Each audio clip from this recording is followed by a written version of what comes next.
Hello, everybody. This is Chris Butler with Rusty Barn. We're very excited to welcome you to Wild Wednesday Live. This is presented, of course, by the Quilt Craft and Sewing Festival. We're very, very close to being able to do live in-person shows, but until then, we really need your support. Thank you so much for all the support you've given us. Our vendors count on it. That's how they're staying in business until we get back to events, and us too, frankly. We hope that you'll make our vendor mall your first stop in all your shopping needs and that you'll continue to tune in each week for the show. Thanks again, and we hope you enjoy this week's episode of Wild Wednesday Live, and we'll see you in the mall. Thanks. I always love to see Chris's little introduction. All right, we'd like to welcome you to Wild Wednesday Live. I'm your host this week for this episode, and I'm Beth Watts from Fabric Chicks. I want to remind you, first of all, if you ever miss an episode, you can always see them on our YouTube channel, which is Quilt Craft and Sew Mall.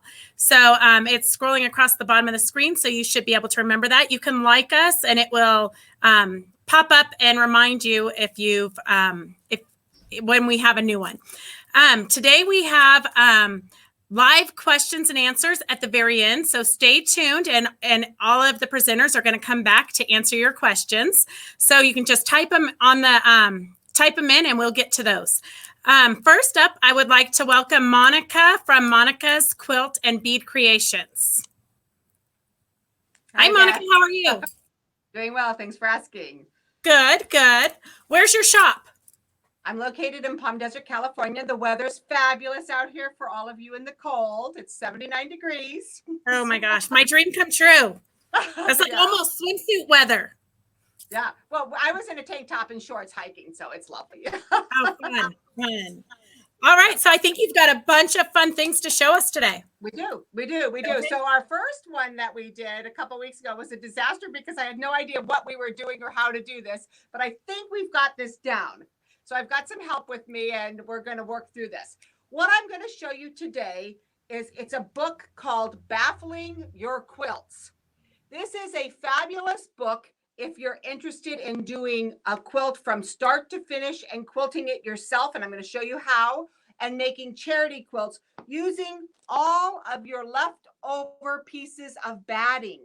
I save all of these pieces of batting, and I cut them into little strips like this because I can use different size strips with this quilt I'm going to show you. And for my larger strips, I use this product called Heat and Press. It's for sale up on our website. And what you want to do is you want to, I think I have a little piece here. Look at that. You can fuse your batting pieces together so that you can make a bigger piece of batting. So I don't know if you can see that, but that's what this does. But for the most part, I save all of my little batting pieces. I cut them into these little strips, and I'm going to show you how I use them now. So the first quilt I'm going to show you how to do is this one here. This is one using strips. I simply have strips that I'm using. And I have different strips for the front and different strips for the back. So this was a collection. This quilt is going to be shipped to New York tomorrow from one of my son's friends for his baby. And the other quilt that we have made up out of this book is a quilt using different size strips.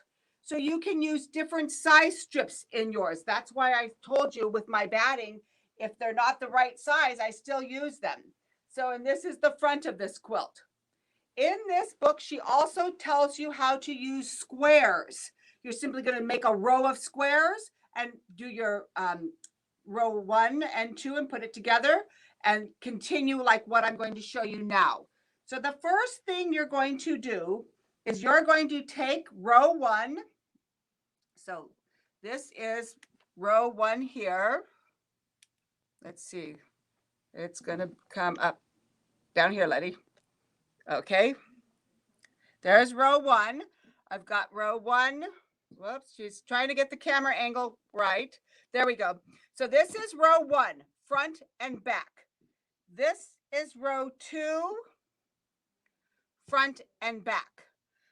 and this is my batting. So the first thing we're going to do is take row 1. This is the back. We're going to put the batting in it. This is the front, and we're going to layer it. This is row 1.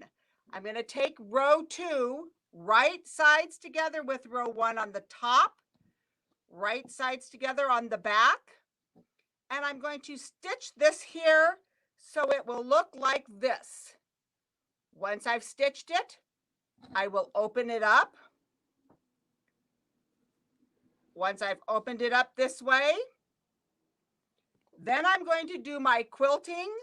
I'm going to stitch this side an eighth of an inch, and then I'm going to do approximately a quarter of an inch. So now my row 1 is completely done. With row 2, I'm going to stick my little piece of batting inside here. I'm going to get my row 3. I'm going to do right sides together, right sides together. I'm going to stitch along here so that it's going to look like this when I'm done. I've stitched along. I will open this up just like we did on row 2.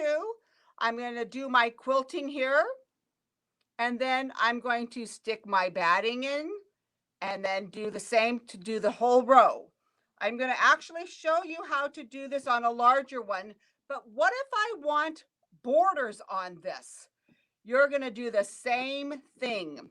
Right sides together on the front, right sides together on the back. I'm going to stitch this right down here, open it up, and then put my binding in. So now I have a quilt that has the borders on already, and we'll stitch a 1/4 inch here and a 1/4 inch there. So this is a really easy way of doing it, but now I'm going to show you with the long one. So this quilt is going to get done and go to Orange County this weekend for my other son's best friend's baby. Everybody's having babies. So this is the length of the fabric here. And as you can see, I stitched an eighth of an inch on here on the top. And then I've stitched my 1/4 inches as I go along. This next row is ready. I have my fabrics here ready to go, all layered. So in here, I have my batting.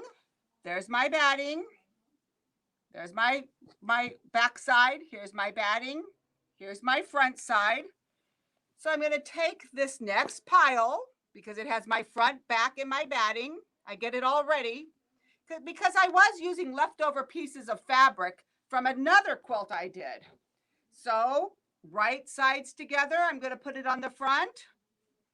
Right sides together, I'm going to put it on the back. Whoops. Right sides together. And of course, you're going to do a good job. And then you're going to stitch all the way along. Once it's done, you fold over, take your back side, fold it over, and then insert your batting. That's how easy this is to do with these quilts. And it's all in this book here called Baffling Your Quilt. And it is available on our website. There are other projects in this book. This one here is if you can see that, it's a boxed quilt. There's a table topper, and there's a box quilt number 2. So all of these can be done doing the technique that I just showed you. So we're going to move on to some other fun things in my shop. Our weekly special that's up on my website right now is this quilt here. It is a Laura Heine technique quilt, and this is for sale on our website, the kit. The kit has enough to where you can do at least 2 or 3 of these. That's how much fabric is in it, and it's 25% off this week. Our other special that we have on our website, so you'll need to go check out our website, are these these yard bundles. There are 5 1-yard pieces of batiks, and these retail for $50. It's $10 a yard. And these colorways are up on our website. So you just need to go to the website and take a look at some of these beautiful colors. 5 1-yard pieces for $10. Some other things that I'm going to show you over here are Friday special with Rusty Barnes. Up on the website will be, this is a panel quilt, and this will be 20% off starting this Friday. So if you need something really fast for Valentine's Day, all you need to do is quilt this quilt. Some other quilts that we have that are absolutely beautiful, that are good gifts, is this quilt here. This quilt is called Wild West. We do have kits available. It's very easy. They have 10-inch squares inside here. We do have backing to go with it if you're interested. Llamas have been very popular. This is a llama quilt. We do have a kit available for this up on our website. And last but not least, we have our caterpillar quilt. We do have panels available and or kits available. So I'd like to thank you for joining us out here in Palm Desert today. And we'll see you next time. Perfect. Thank you, Monica. I hope you stick around and join us for the questions and answers, because I do have a couple of questions that ladies have typed in. Okay, good. Perfect. And then also, just so you girls know, Monica has donated one of the Baffling Your Quilts books. So that's going to be one of the door prizes, and we will announce the code word shortly. Not yet, but shortly. All right. Thank you, Monica. We'll see you in a little bit. Okay. And Carol Ellen, I'd like to tell you that you can always go to our YouTube channel. It's Quilt Craft So Mall, and you can watch all of them in case you had mentioned that there's some buffering issues. So just go to our YouTube channel. It's always there, always available. And Judy Colby, thank you so much for sharing. As you guys know, in this kind of pandemic world, we are, all of us quilters and crafters and sewers and shop owners are reliant on you sharing all of these fun times with your friends. So be sure to share and spread the word, and hopefully we'll have shows again very, very soon. I hear they're in the works, coming up very, very soon, sooner than we think, I hope. All right, so I'm not going to tell you the code word yet, but I would like to welcome Linda McGehee from Gee's Designs. Hi, Linda. How are you? Beth, how are you doing today? I'm good, thank you. You know, Monica said she has gorgeous weather. They told us that we might get snow in Louisiana tomorrow night. Yikes. I know, Yeah, snow is everywhere right now. Yes. Yeah. So, Monica, I'm jealous. Yes, for sure. So, Monica, I think that's a dynamite idea, the way you put together those strips. And if you didn't want to make anything real big, I think it'd be a nice way to make a tote. Perfect. Tell us how. Okay.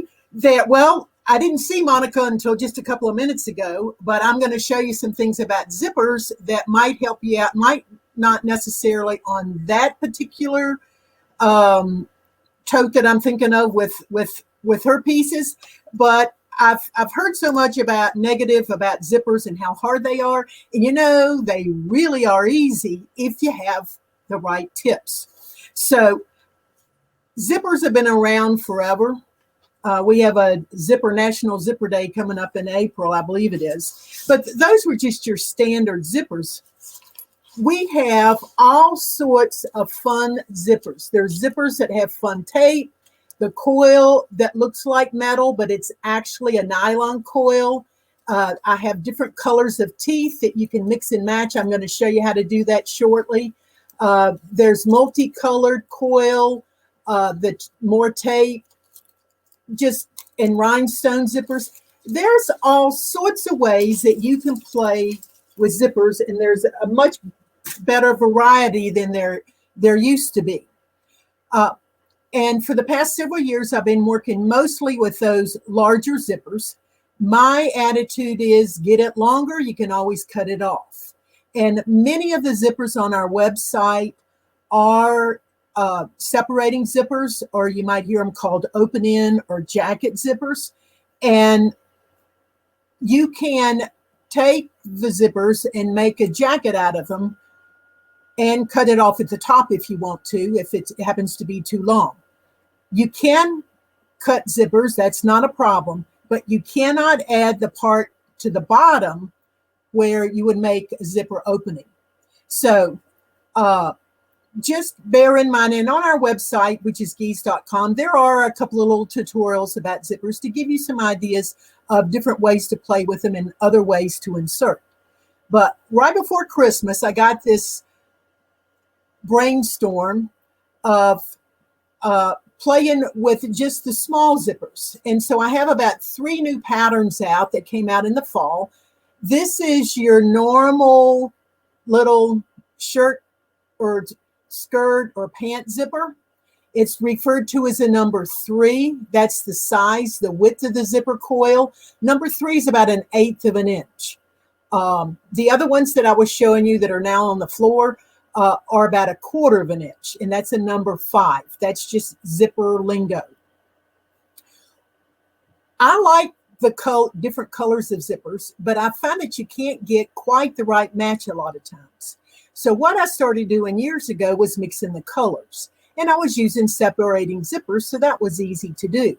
But nowadays, what I'm going to do is take an awl, and if you can see this little stop that's on the bottom, I'm going to use an awl, and I'm going to pull this down a little bit so that I think you can see it better. Hopefully I'm not setting myself up for trouble. But this tool is referred to as an awl. There's a really, really, really sharp point there. I use it as a third hand sometimes by the sewing machine, but the way I'm using it today is to remove that stop. This is a closed-in zipper, and you want to do this very carefully. Just put the awl right in the center underneath the stop, and then make sure this stop hits the trash can. Now, wouldn't you know, I get one that's a little bit testy. So, come on, Nellie. Usually they just pop off, except when you're in front of a crowd. Come on, Nellie, come off. There we go. Then I'll do another one. Maybe this one will come out just a little bit faster because I need to have 2. And I have already removed, see how easy that one was? Okay. I have already removed the stops up at the top, so there are no stops there. What I'm going to do is take the slider off. And this throws lots of folks into a panic, but it's okay. And I'm going to pull the zipper apart. And it is best if, let's do one in color so you can see it better. It is best if you leave this little piece of zipper tape on. That is your friend. It's easier to put the slider on the coil with that little bit of tape there. So I'm going to mix a black and the jade color together. These are number 3 coil zippers, and you can tell a coil from one that has teeth in that the coil is on the top, the bottom is flat. You can only see tape. Okay? Now, if you would take your slider, let's just put a yellow one on here for the fun of it since I have it. When you look at the bottom, there is a flat, or the back side of the slider. There is a flat part and there is a rounded part. The rounded part is considered the top, and you move forward. So we're going to take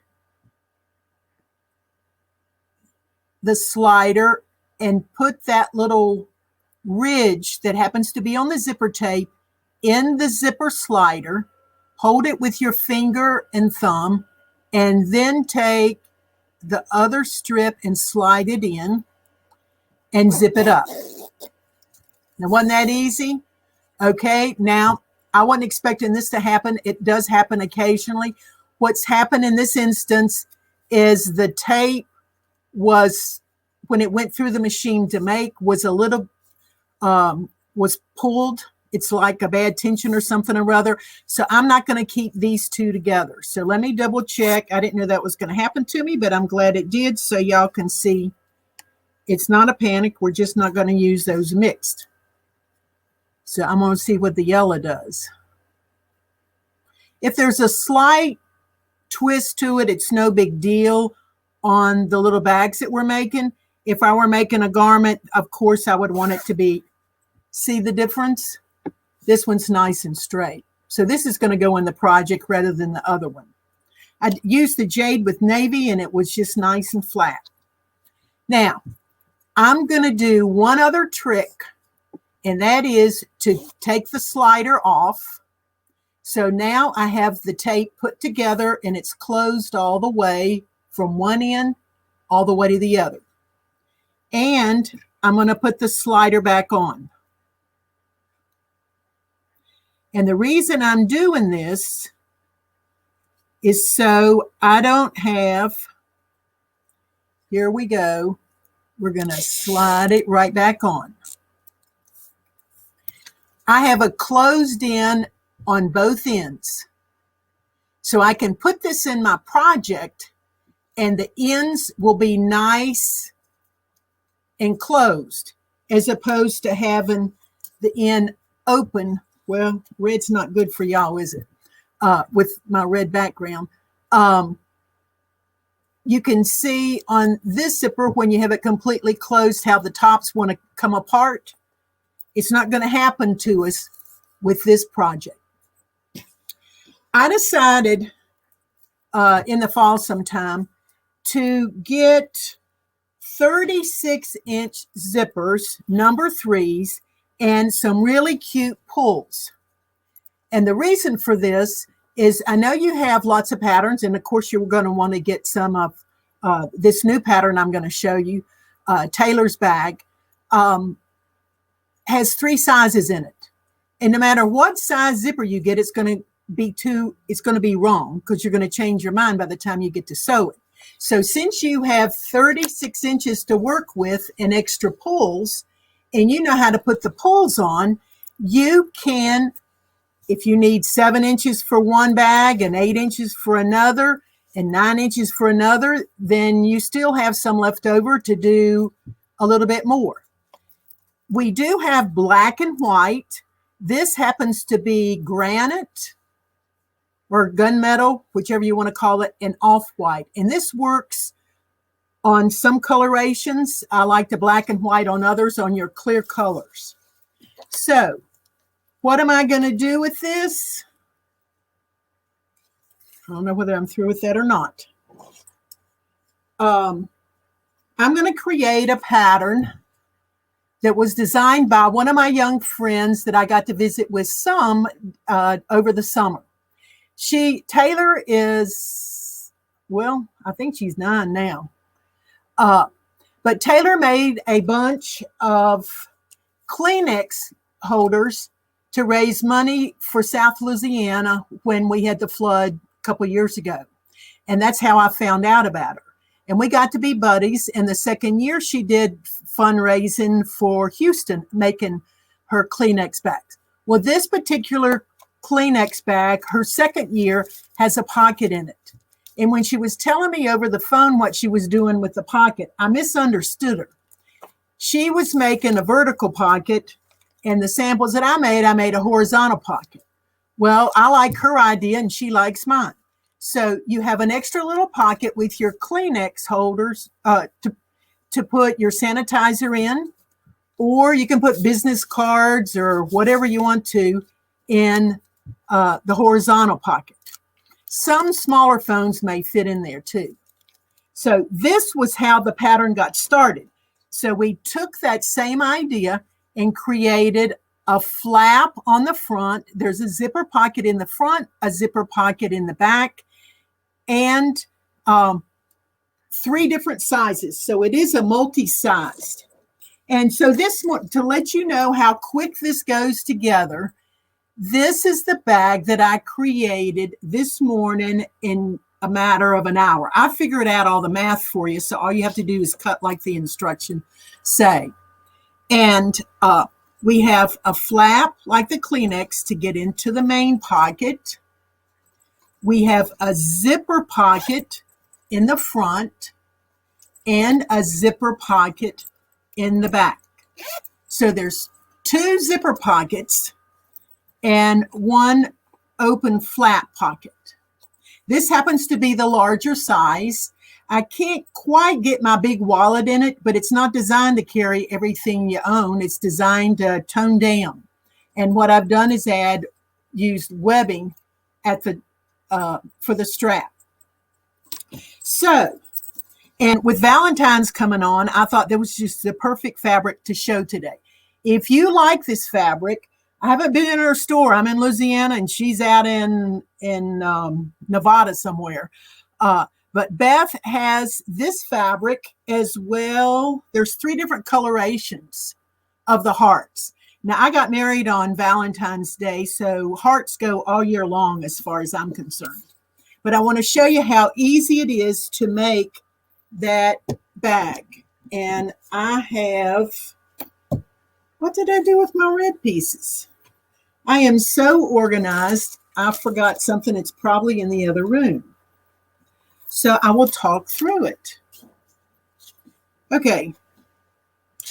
I chose to use black as the background for this because I don't need to use my pretty fabric on the inside. So I have black on the inside. It shows just a little bit at the top, and the darker color is probably better for clean. Doesn't show dirt as much as on some of your lighter fabrics. But you're going to take steamacine, and I have steamacine in the packages like this, or you can get it yardage, and you can see how long that is. So if you buy it by the package, make sure you keep tabs on this plastic piece because you can keep all your leftover little tidbits that you've cut away. You can keep in the bag to stay organized, and you have the instructions in case you need the instructions later on down the line.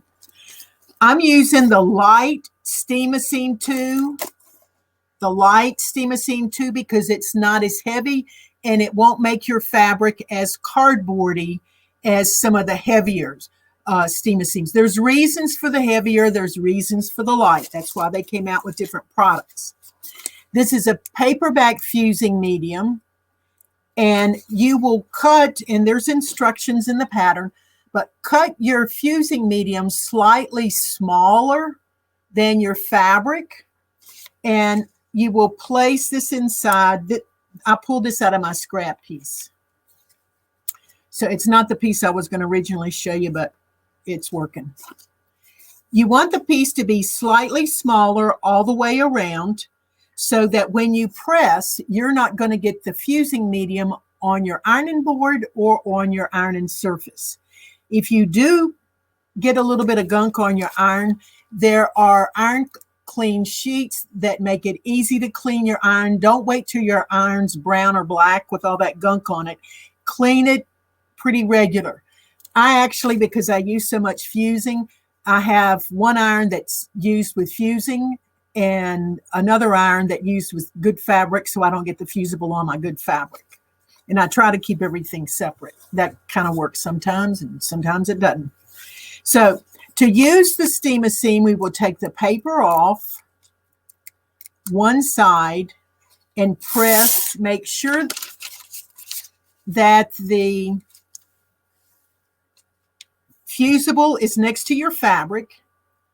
You will press with a dry iron, peel the paper off, close your fabric, and then use steam to fuse this so it is one solid or a double layer, and that's what's given the bag the durability. We're not using any fleece or anything like that on this particular project. Now, there are 5 different pieces that you're going to cut in different sizes, and I've mathematically figured them out. Oh, I just found my pieces that were in the other room. They're right here under the computer. I covered myself up. So I'll do a little review.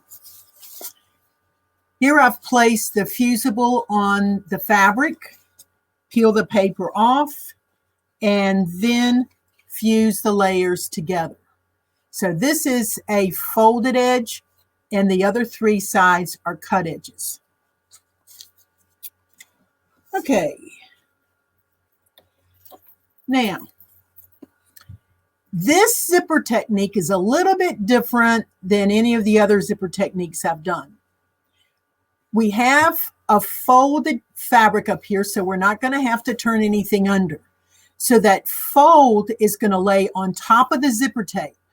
And you decide what you want to show more. You want the beige to show or you want the black to show? So I want the beige to show, and I'm going to put a decorative stitch on there that you can see. So I have stitched, this happens to be one of my go-to stitches. It's little loop-de-loos, and I've lengthened and narrowed the stitch. Notice that I have stitched without the slider. The slider's on the other end of my zipper tape. So I stitched this. I don't have any bumps to go around, and it's just nice and easy to stitch across there. I am then going to place this on top of the pocket, or that's the pocket on top of the front body. And I will stitch a second time right across here. So that stitching is going to be on top of the beige. It's going to show. If you want to use decorative thread, that's fine. On this particular instance, I decided to just use the black because I didn't want to detract from the hearts. Once you have stitched, you can then move the slider in the middle here and trim the excess off. So here's another one that is stitched. Now I have not put this on my backing. So the other black piece that I have, this one will come on. They'll be lined up around the edges there, and then we'll stitch on the beige. I left the slider in the center here to prove a point to you. Well, first of all, so I didn't lose the slider. But if I leave the slider in the middle, when I'm stitching, I'm going to have to go around it, or I'm going to have to lift my presser foot and shift it. And sometimes you get into trouble and you skip a stitch or something of that nature. So what I'm going to do when I get ready to sew this is pull the slider off. I will stitch this down, and I still have zipper tape on the other end that makes it easy for the slider to go on. If you have a cut edge of zipper coil, you can get the slider on. It's just easier if you have that tape. So remember, that part of the zipper is your friend. Normally what I do is stitch the 2 pieces in one. So I can keep the sliders way over here, stitch those down, then move the sliders in the position. Okay, now, so then we stack the layers together. You stack them and you put your strap on. So the strap is inserted at the top. I want to give you a couple of little ideas of some other bags that I've done using the same pattern. Ordinarily, I like to put a swivel hook on that I can put keys. And after you've made one of these bags and you see how easy it is, the tendency is not to look at the instructions. So this morning when I was making the heart bag, I got in a bit of a hurry and I forgot to put the swivel hook on this one. So this is going to have to survive without a swivel hook. But I have already put the swivel hook on the webbing so that when it goes to the bag, I'll have the swivel hook there.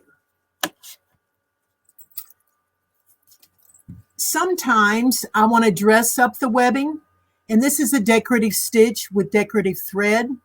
You'll notice that I use the same decorative thread in the top as I did in the bottom, so it doesn't matter which side is up. If you are using some decorative threads, make sure you use the proper needle. I generally put a top stitching needle in. And I've used the decorative thread to stitch the zipper. It's also on the strap.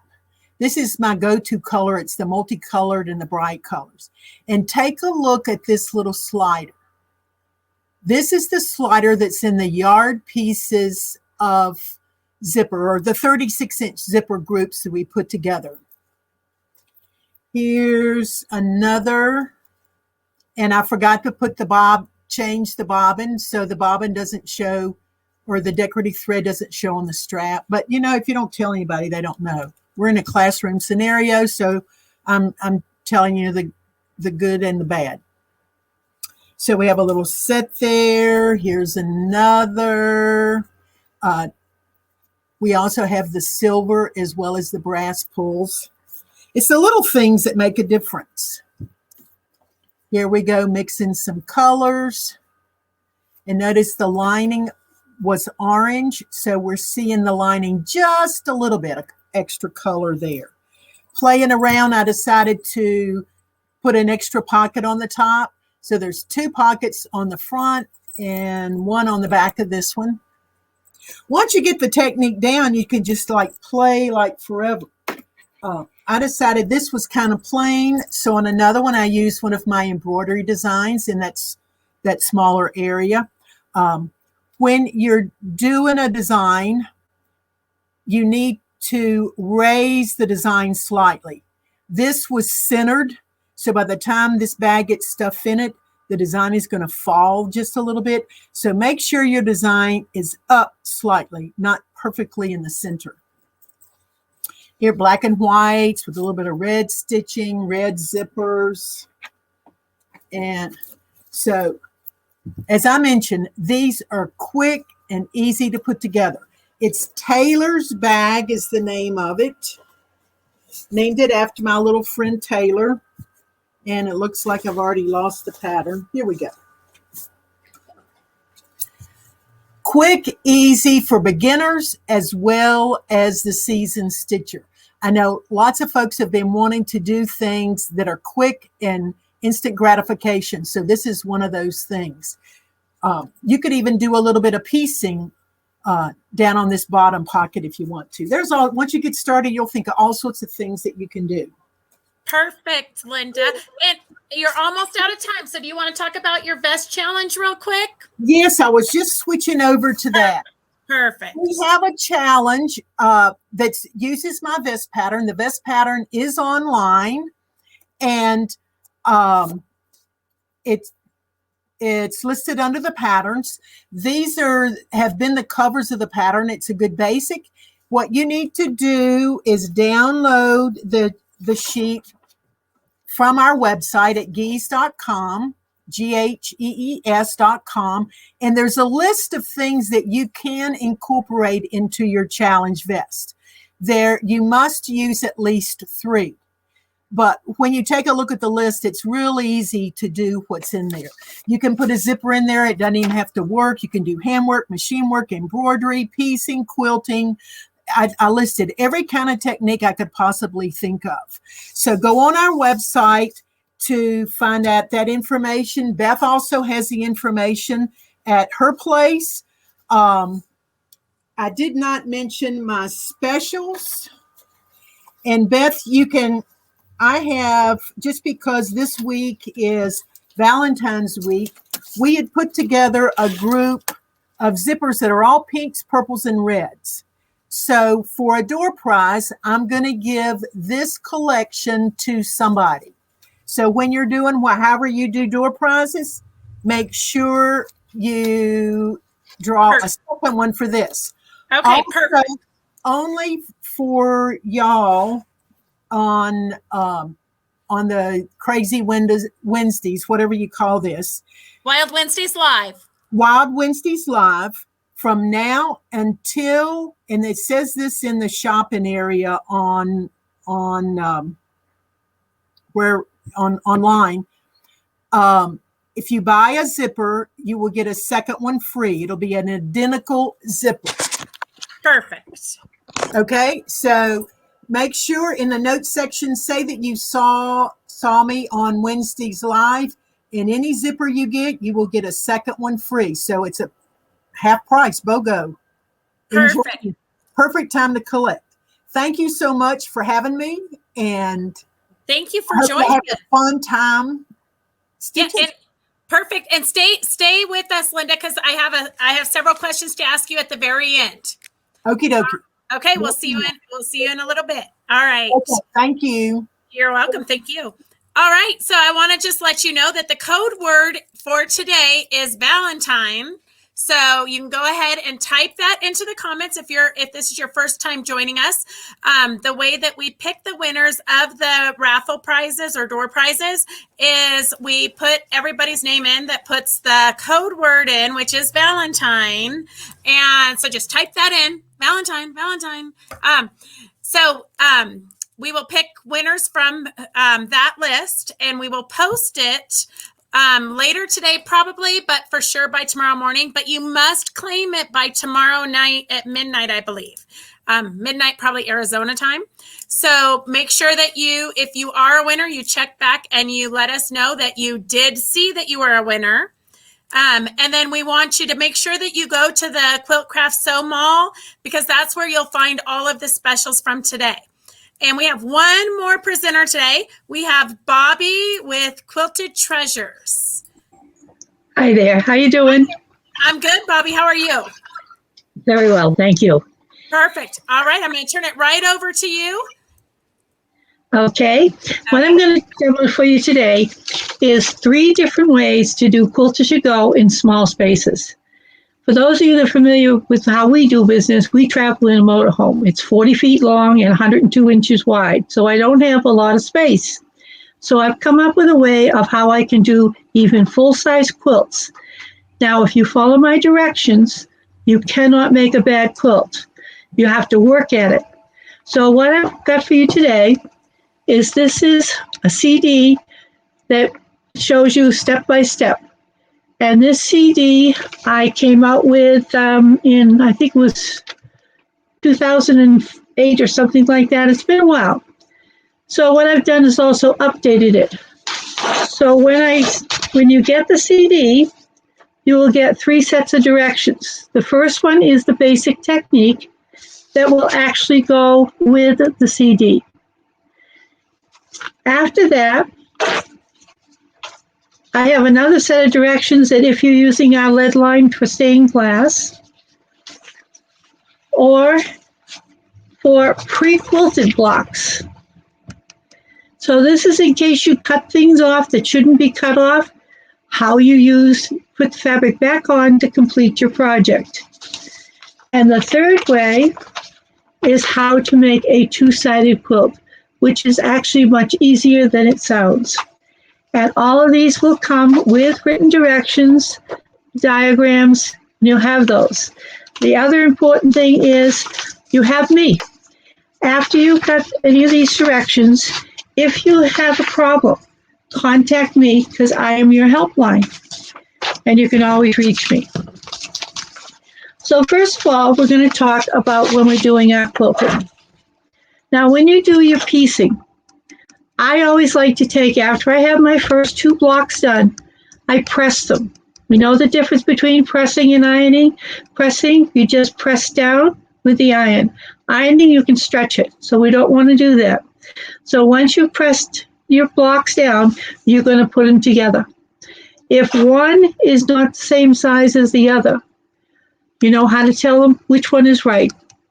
We don't cut one down to match the other. What you're going to do is turn them over.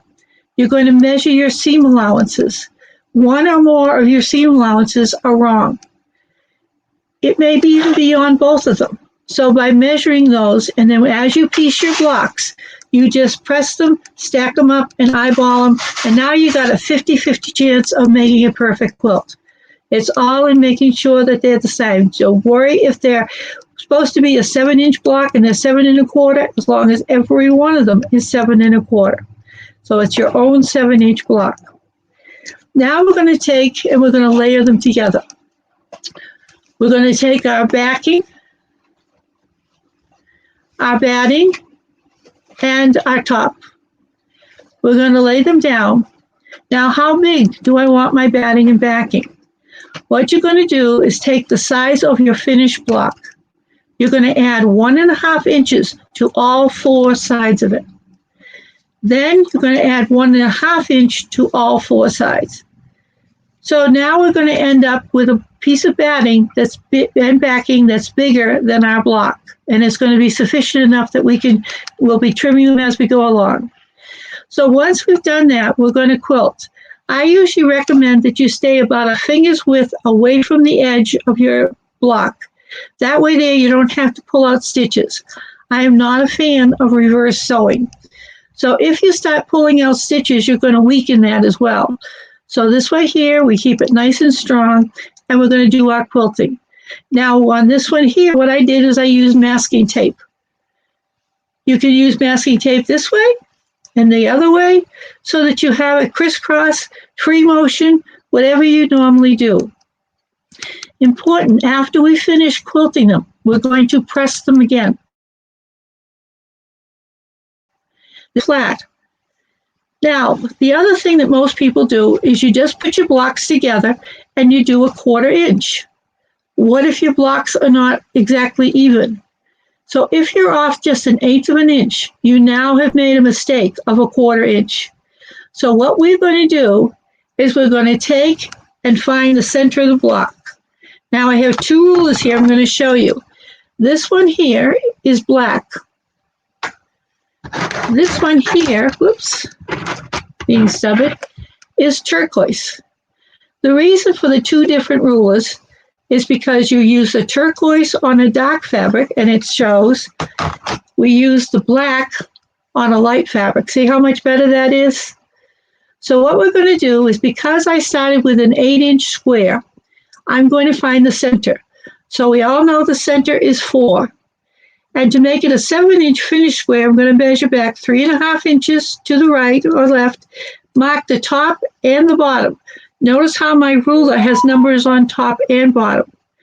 Then I'm going back to the center, and I'm going to do the same thing. I'm going to mark it on the top and on the bottom. I'm going to turn my ruler, and I'm going to take and draw a straight line between those 2 points. So if you use a tiny ruler, it's not going to be as accurate as if you use a larger one. So once I've done that, I've drawn my line, I'm just going to take and slip this over so my line is under my 1/4 inch mark. And then I'm going to do a dotted line. So I've done a solid line for my stitching line and a dotted line for my potential cutting line. And I'm going to repeat this on the other side. Now, to make sure that I get a perfect right angle, I'm going to take my block and I'm going to put that ruler right on that line. Now I have to have a perfect right angle when it stays up there. And then I'm going to do the same thing. I'm going to slide my ruler over to the edge. I'm doing it backwards, so I have to stop for a minute here. And I'm going to take and find my middle point, and I'm going to measure out on both sides, mark the top and the bottom. Now this time I might be marking it in the batting. That's okay. I'm going to turn my ruler. I'm going to draw a solid line, and that's going to be my stitching line. And I'm going to move that over so that my 1/4 inch is on that, and I'm going to do a dotted line. And if you look back on your blocks, once you do them, if they aren't all exactly a 1/4 inch seam allowance, you'll see why your quilts are not coming out straight, because you've measured in and not centered it and measured out. You can also fix things if they get a little askew, or if you don't have a lot. Because we're sewing through everything, you can use 1/8 of an inch, and it's going to be just as strong as if you used a 1/4 inch, because you're sewing right through everything. Now that we've got the blocks pressed, it's quilted, we're going to join them together. So I'm going to take a piece of sashing, and I've done a basting stitch on this. You don't have to do that, but I find that if handling it, it'll open up on me. So you're going to see how it meets in the middle. I'll bring it a little closer to you. And this side, I have 2 edges. I'm going to take my block, and I'm going to put the sashing down right on that solid line. Now we're going to think the way a hand piecer does, not a machine quilter. Machine quilters tend to go from one end of the fabric to the other. If I do that, I'm still going to have to pull out stitches, so I don't like to do that. So I'm going to start where this right angle is right here, and I'm going to back stitch to lock that stitch in, and I'm going to top stitch till I get to the other right angle, and then I'm going to back stitch again. So this is what it's going to look like. And I can lay this right on that line and make sure it's perfectly straight. So if this is a perfect 7 and this is a perfect 1, and I've done that by cutting a 2-inch strip of fabric and folding it back to make a 1-inch sashing, it has to be the perfect size. Now I'm going to take my other block and I can turn it around to make sure, let me bring this up a little higher here, to make sure that I've got going in the right direction.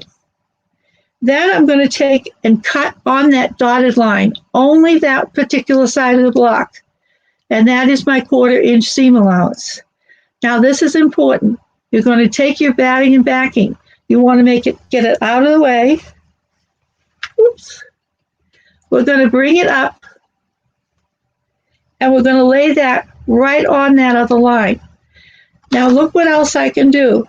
I can take my ruler and I can put it on both sides and make sure that line is perfectly straight. Now I'm going to take and top stitch again from the right angle to the other right angle. I now have 3 out of my 4 seams done. And it will look like this.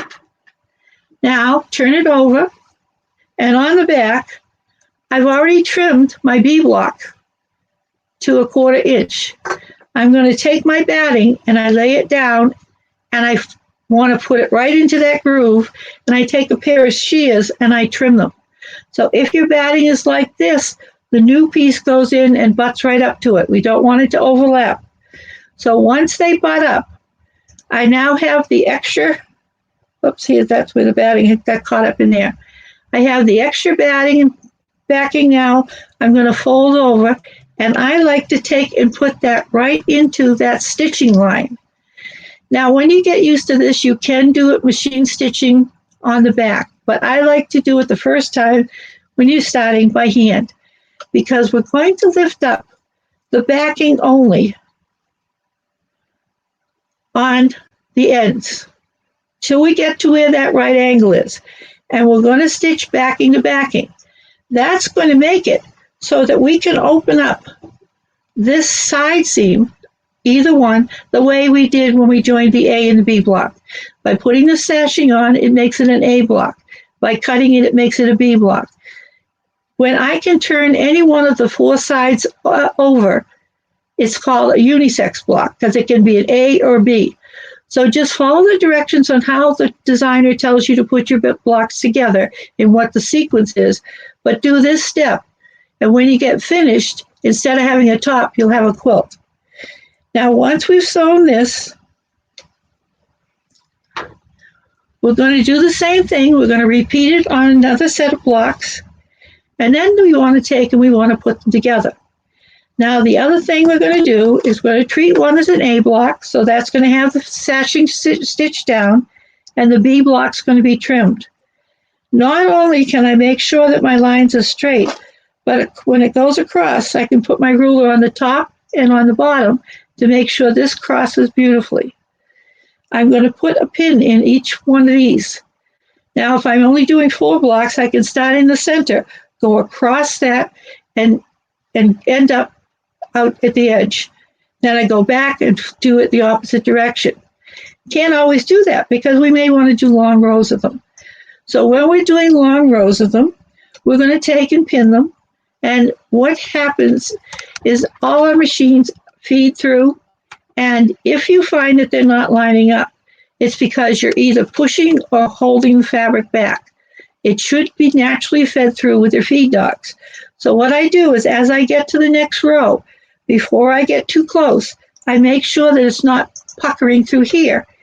And I'm going to take and use what we call quilter's fudge, which means I can ease that into it. So make sure you're obviously aware of all of this here as you're going along. So you might want to ease that in. So once you cross here, it's going to be perfect. And then keep on going. So I can do a whole row of them. I can join them together. When I turn it over, this is my extra batting, which is a little easier to see on this sample here. Then I've trimmed it. I'll bring this up a little higher. I've trimmed it and see how that fits right in there. And then I take and fold my backing, which has been sewn together like this. And now I can fold this over and put that together so that it looks like one piece of fabric on the back. It's very simple to do. When I developed this, I had a migraine headache, and that's why it's so easy. Because if you can do it with a headache, you can do it any other way. So this is what the finished piece is. And what's nice about this is I've got a 1/4 inch line all the way around here. So all I have to do is trim it and put my binding on, and I've got a perfectly square quilt, which if I'm doing a king size quilt is marvelous because you don't have to worry about measuring the top, measuring the bottom, laying down on the floor, or bending over a table. So I can do full size quilts. And I don't see them hanging till they're hanging in the shows with 20 or 30,000 close friends coming by. So on the back, it looks like one piece. So that's the basic technique. And when we originally did that, we recommended that you use a square, like a 4-inch square, a 6-inch square, whatever size your block was. Well, when we modified it, now you can make them rectangle because when you measure them, you find the center and measure out. So you're not limited to any particular size block, and you're not limited to just squares. Now, the other thing I was talking about is what happens if you cut the second set of directions. What if we cut this off and this is supposed to be an A block? What we're going to do is we're going to put our sashing on right where that line is. At the same time on the back, we're going to take an extra piece of backing fabric and put it right sides together. And then we're going to stitch it from the front. Then when we put our other piece together, like, whoops, here's the other double one here. Like this, when I turn it over, I'm going to have that extra flap for my backing, but I'm not going to have any batting. So what we do is we take a strip of batting and you lay it right down in there. And like I said, trim it so it butts right up to the other one. And then you take that new flap that you've sewn on and you're just going to fold it over just as low as there. You don't even have to stitch the batting down because it's not going to go anywhere. It's nicely snug in between the creases there. So those are the first two directions. So the standard quilt as you go, and then how to fix it. Or if you have, like we had these pre-quilted blocks that had no extra fabric on any one of the 4 sides. So therefore we had to keep doing it. Another thing is, if you want to use a 1-inch sashing, you can also take and cut your, measure out a 1/4 inch or a 1/2 inch. When I'm measuring about my one with a 2-sided, I'm going to use a 1/2 inch, and I'll show you why. I've started with these little pre-quilted blocks when I do the class so that we can get finished in the 3-hour class. So once we've done this, we're still going to find the center.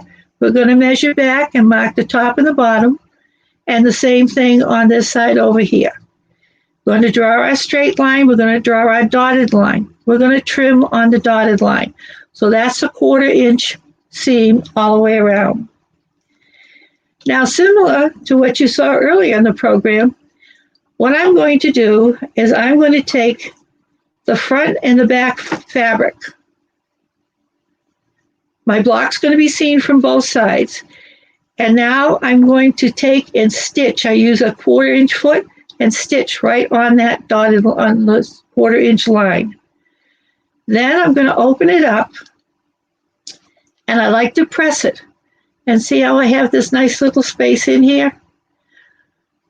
Then I'm going to take a piece of batting that's already been pre-cut, and I'm going to tuck it in and butt it right up to the other piece of batting from my block.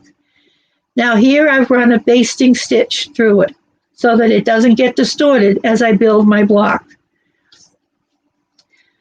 Next, I'm going to do that. Here's the one that we just did. I'm going to take a 7.5 inch strip. I'm going to put them right sides together, and I'm going to stitch my 1/4 inch. Now, the other thing you want to keep in mind is now would be a good time to make sure that either this lines up with this, or you're going to allow for it when you're trimming. So once I've done that, I'm going to put my batting in, again like this. I've tucked it in, I've done my top stitch, and you can see how it's growing, and it looks the same. Now, once I've done that and gone all the way around, it's going to look like this. It's similar to making a log cabin. So I've done a 4.5 inch, 7.5, 7.5, and then a 10.5 to make this size block.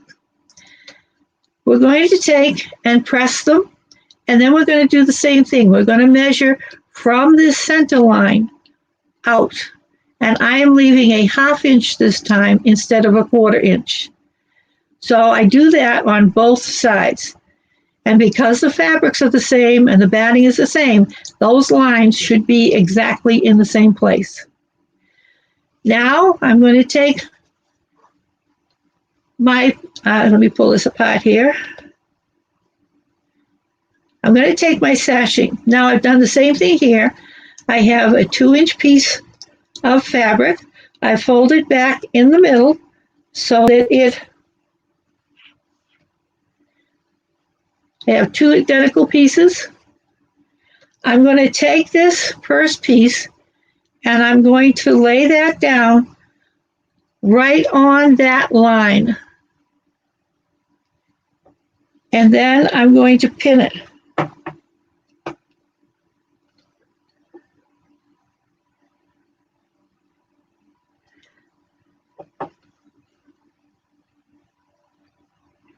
Trying not to pin it to myself.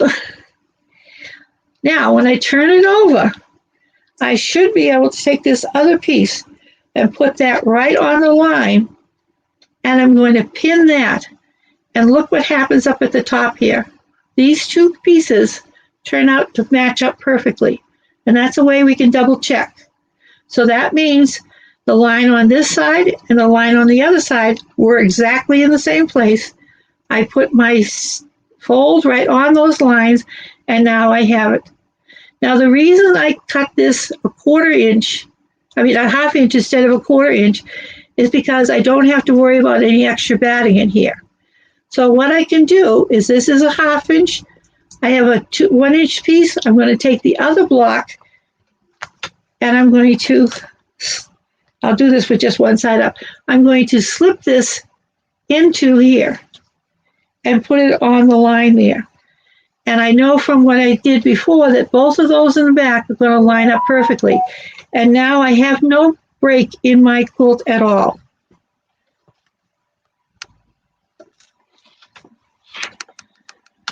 So this is one that's finished. I can do the same thing. I can line it up with a ruler to make sure it's straight. When I'm joining my pieces together, I can make sure that cross piece is the same. So I can have all of that done. And then this one here is the one I did using the lead line. And I made these 4 blocks. That's a full day class that we do in the morning, and you do join them together in the afternoon. So you do stained glass in the morning and quilt as you go in the afternoon. And I am available if you have any questions. We are having a special on this. Normally it would be $35.95 to get the CD and all 3 sets of directions. We're having a special of $28.75, and you'll get them. All of our patterns that are not discounted patterns are 20% off. We also have a new section of cut fabric that we have 6.5 inch squares, 4.5 inch squares, fat quarter packs, yard packs, and half yard packs, as well as what we call minis. We call them mini marbles. They're 9 by 11 approximately. And we have those in 12, 24, and 36 packages of different colors. And we also have, for a limited time, Quilt Shop quality fabric. It's under non-Quilter's Treasure fabric. That's only $6.50 a yard, and it's all high quality fabric. And we have those available for you as well. And our special is a $25 gift certificate for the drawing for today. So I hope you'll enter it in. And if you have any questions, or after you get the CDs and the directions, if you have any questions, I'm always available. Perfect, Bobbi. That was fabulous. Thank you for teaching us those techniques. It's always good to add the more techniques. The more techniques you have, the better it is for your quilting experience. Well, the nice thing about this is you can't make a mistake. If you keep measuring and you make sure everything is the right size as you go along, it has to come out perfect. Perfect. I need it to be quick and easy. All right, Ron, let's bring all the girls back on. Did we lose Monica? There she is. Not here. I'm back. Okay, perfect. All right, I have a few questions for you girls. What, Monica? They want to know what the name of the sign with the quilt with the plus signs was. There was a quilt behind you with plus sign. With the plus sign. Oh, yeah. I have to go back then. That's okay. I'll tell them to give you a call. Yes, that is. Let me walk that way. So if you have any questions for any of these presenters, you can give them a call. You can go to the Quilt Craft Sew Mall and you can find all their specials. Oops, you're frozen, Monica. Or you're walking really slow, or you're frozen.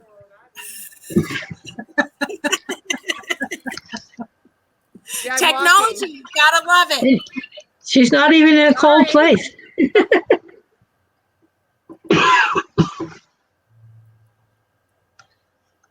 All right. Yeah. You're gonna have to work with your internet people to get better internet. That's okay. Yeah, sorry. Okay, what's the name of it? I can't hear you guys. Oh, okay. All right, we're gonna go to the next one. To go get it for me. Okay, Linda, do the zippers come with more than one pull? The 36-inch ones, yes. I think there's two different colors. There's a black and a white. Well, there's a bunch of colors online, but you get 8 pulls with it. Perfect. And then does this technique that you taught us today, does that work with any zippers, or do you have to have a special zipper? You could do that technique with any zipper. Okay. You know, not just the small ones. You can do, I've done it on a couple of the other patterns on the pockets. Yeah, it's perfect. Perfect. Okay. And we don't have too many questions today, so I think we can go ahead and wrap it up unless you guys have anything else you'd like to add. We failed to mention the piping class that's coming up. Oh, yeah. We've got a piping class Linda and I are doing. And there's piping on this little quilt, just to give you an idea. But it's an easy way to do corded piping, lots of tips and tricks, whether you're making it on a quilt or putting it in a garment. But that's going to be on February 24th. Perfect. All right. So we would really, really like to thank all of the presenters for donating the different door prizes. We have a $25 gift certificate from Bobbi. Monica's donated the Baffling Your Quilts, which is a fabulous book. And Raylene, who was going to be on but isn't on because of an emergency that came up, she's also donating door prizes. So we've got lots of fun stuff. Linda's donating zippers, all kinds of fun stuff. So I just want to remind everybody to go ahead and join us every Wednesday at 2 o'clock Pacific Standard Time. Because we have fabulous vendors that are lined up for every Wednesday at 2 o'clock. And you can always go to our YouTube channel and watch it. All right. Thank you so much for joining us, and we'll see you next week. Thank you for having us. All right. Bye-bye.